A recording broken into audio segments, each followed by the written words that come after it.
Is he talking about his real life or is he acting? It's part both. It's my music has always been what I call faction.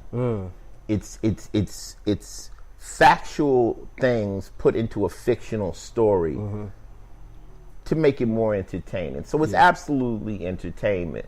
Right. Have I lived these different things in this?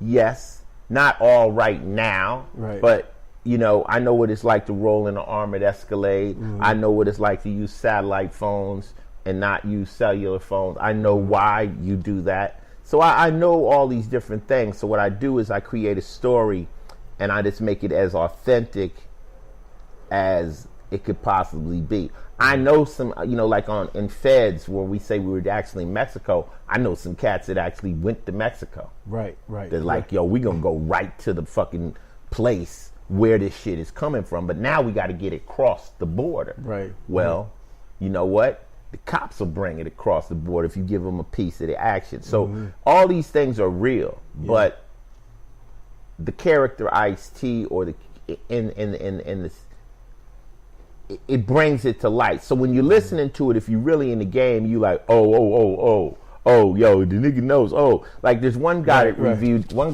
the other record. The record, and he goes, oh yeah, Fed served him when he started moving dog food. Isn't that interesting? He went to jail when he started doing legit shit. I'm like, dog food is heroin, motherfucker. Like, you know what I'm saying? So a lot of times the slang, they don't even know what we're talking about, and that's part of hip hop is being.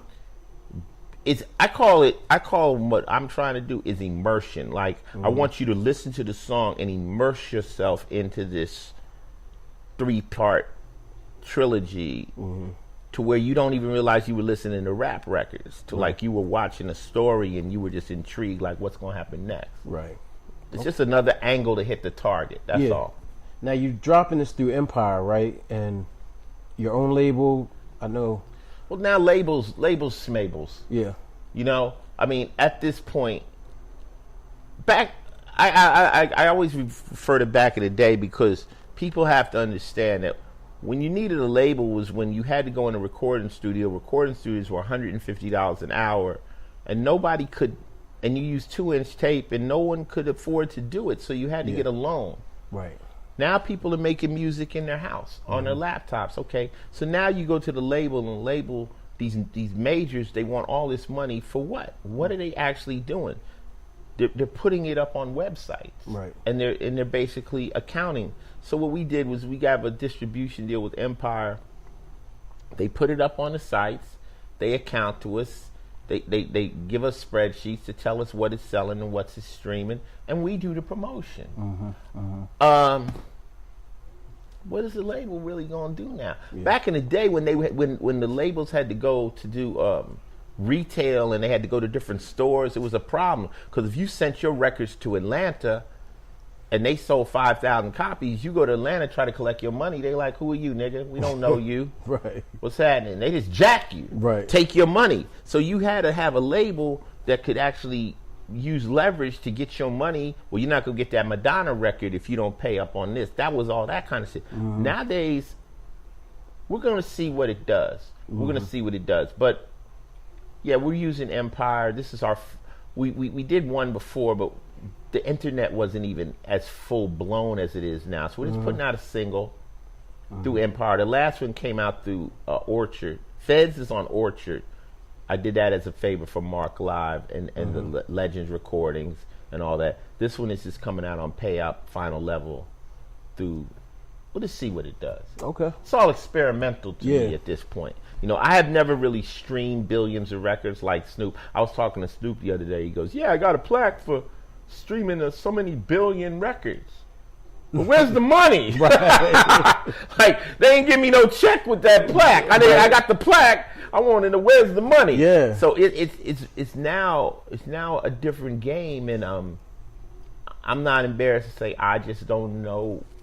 I'm not as familiar with it because I haven't really been heavy in the rap business for a minute, for over 10 years. So the streaming aspect of it, the internet, the streaming, social media, I mean, all of these things have completely changed since your last outing. Yeah, absolutely. Streaming is, I mean, if you're a young artist, and say you got 1,000 fans, just 1,000 fans, and you put out an album and they just want to hear it over and over and over, it'll stream a lot of numbers. Yeah. It'll stream. Streaming is kind of like paying to listen to it. But we make 0.007 cents a stream on Spotify. Right. I'm like, that's some pimping, man. They done figured out a way to break down a penny. I don't even know a pimp that can break a penny down. But, hey, it's what it is. And Quincy Jones told me a long time ago, he said, Ice, you want to lose a fight, fight the future. So it's not going to go backwards. This is what it is. Yeah. And fortunately, I'm now putting out music, and it's not a live or die situation. You know what I'm saying? I got my bills paid, so I'm cool. We'll just see what it does. Yeah. We'll see what it does. But I'm quite sure the feds... See, when I dropped feds, I just wanted to see, did the people even give a fuck? Do they want to still hear Ice-T? Right. Is everybody going to say, nigga, go lay down, chill? But the response was the absolute different. It was like, God damn it, man. Thank God. We want it. We want it. We want it. So I'm like, okay, so that got me, what's the word? Motivated. Right. Inspired. Yeah. I'm like, yo, we got to make Too Old for the Dumb Shit got to be hotter than that one. Right. And so, the Hanging has to be hotter than that one. Because I think also, if I could get a hit, a real big hit, and I could really move something, it's good for everybody in hip hop because, cats, in their prime or past their prime, it says you can still have a hit record. Right. Absolutely. It says you can still do it. Don't throw in the towel. You can still do it. So and to the young artists, why wouldn't you want me to have a hit record? Because it means that your career could last longer. Yeah. Absolutely. Think about it. Why say, okay, once you're 35, you can't rap no more? Well, what you're doing is shooting yourself in the foot. Think about it. You want a person like Lil Wayne to go into his 40s and Jay-Z and them to keep rapping because that means you could do it forever. Right. And that's a good look. And in rock and roll, there's no expiration date. Ozzy Osbourne's out there. I mean, I was out, Mick Jagger's 72. Right. Still selling out stadiums. Yeah. So I think that as long as the music is good, as long as the content is, I don't like the word relevant because relevant is perspective. What's relevant to a 15-year-old kid is the new Air Jordans. What relevant to me could be the price of jet fuel. Right. It has to deal with where your life is and what you're dealing with. So what is particularly relevant? I would say it's good. If it's good, then, Yeah. Well, hey, I agree with you. And I say this to people all the time, especially to people in a certain age bracket. If you're 40 and up and you don't listen to hip hop, you part of the problem because there's still like so much good hip hop out there. Not only young artists, but the people that you grew up with, that you grew up on, like Chuck D, Be Real, Cypress Hill. I mean, obviously there's Jay-Z, Eminem, T.I. But see, every artist is going to catch a different person's ear. You see what I'm saying? Like, I like Lil Baby.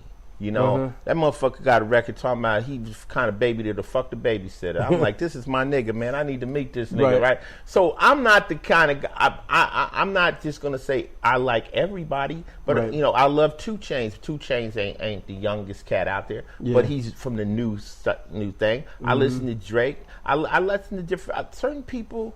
You gonna say, oh, that's dope.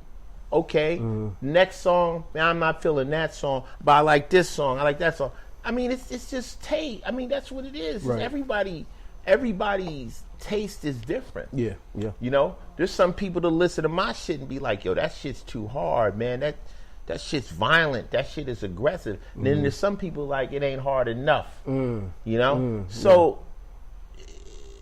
that's the beauty of this, though, man. You just put it out there. Art is something you put out there, and then you just see who catches on to it. Right. And hopefully people will dig it. Okay. When we did Dog in the Wax, that was supposed to have been the song, and we flipped it over. My boy Randy was like, "Yo, man, run this 808." And we just rocked 6 in the morning, and like Chuck says, the B-side wins again. And that song, like, I think as an artist, like, you're coming out and you're doing your stuff, and then the fans will tell you that's your shit, and you go, word? Yeah. And I thought 6 in the morning was a throwaway track, because I'm just like, nobody want to hear this crime shit. And it turned out to become my identity. Right. So as we get, by the time we got to the OG album, once again, they're like, let's do a song. So everybody wanted 6 in the morning. I was like, let's do a prequel. And so we did the prequel, which is Midnight, that ends at 6 in the morning. Right. So that was the way of connecting those two songs together. And Midnight is much more gangster. It's a nightmare of riding through L.A. being chased by some jackers. And it's kind of shit that could happen. Right. Have you ever thought of, not even thought of, I'm putting it in the air. Are we going to get an Ice-T biopic, a movie about your life? You got several books. I'm doing a book right now. I'm in the process of doing a book with, what's the name of the company, Mick, that's doing it? Simon & Schuster. Okay. Called Split Decision. Okay. And Split Decision is a book about me and one of my partners named Spike. Spike was one of my guys, my crimies, who was in the streets with me. All the stories and tales I've talked about, he was there. Okay. In the car with me. Okay. When I tried to rap, he wanted to become a rapper. Right. We went on tour together, and he went after one last lick. During this particular lick, somebody got killed. He didn't kill him, but one of the people involved with it killed him. He got the mastermind for the murder, and he just did 26 years. Wow. So it's a song about two people that are on the exact same path and one split decision. And my entire career happened while he was in prison. Wow. And he just came home. And be honest, he's fucked up right now. You know, he's got murder. He's back. He's not finna break the law again. Right. And when all you know is basically crime, and you come back and you got to get a legit job, your ego's at stake. Yeah. It's just rough. Yeah. It's rough. And we're going to write a book together as a cautionary tale to let people know that, you know, one split decision can change the trajectory of your entire life. Right. Yeah. I thought about doing a movie, but then I'm watching the Wu-Tang saga. Yeah. I'm so entranced in everything that happens prior to them becoming musicians. And I had an idea for a story of my life, but it was all going to be pre-rap. And the last scene would be me talking to one of my homies in prison. I'm like, yo, I'm about to try this new shit called rap. What y'all think? What you think? And niggas is like, don't come here, cuz, you know. And that's the end of the movie. It's not even me. It has nothing to do with anything. But that would be dope. Because remember, the Tupac movie, I think the biggest mistake they made was trying to fit his whole life into 2 hours or whatever. Right. You know, so I think it's more intriguing to learn where we come from. I think that's the inspirational stuff. To watch RZA steal a SB12 and to watch Raekwon sleeping on a roof and Ghostface and all, that is intriguing to me, for them to be able to come from that to who we know. Yeah. And people will come over and sit in my house now, and they have no idea that I used to sleep in the back of a car. You know, I was homeless. I went through a lot of shit. You know, hustler's life is up and down. Some days I'll be flossing, next day I'm touching. I don't know, you know, because when you're doing what I was doing, which was basically hitting licks, you're gonna have a lot of money, but you're not investing it. Yeah. You're spending it because you know you can do another lick. It's not like a drug dealer who has a hustle that continues and grows and you recop and you no. People that basically rob, they go from lick to lick, and they're not really investing in anything other than the way they look. Yeah. You know, and As Mob D said, your days is numbered in low digits.